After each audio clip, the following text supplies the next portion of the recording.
Welcome, from is a Samsung Galaxy S20 FE, and today I'll show you how to boot the device into safe mode.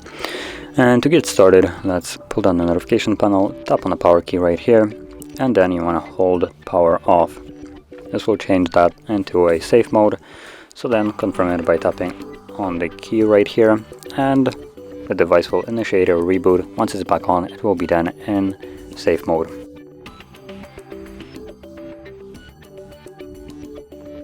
And as you can see, now that it's back on, we can see safe mode right in the bottom left corner of the display, so the device is in the desired mode.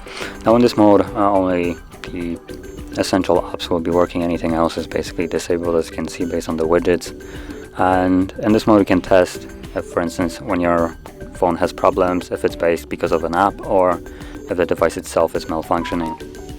Now once you're done with the safe mode, all you need to do is reboot the device, and once it's back on, it will be then back in the normal mode.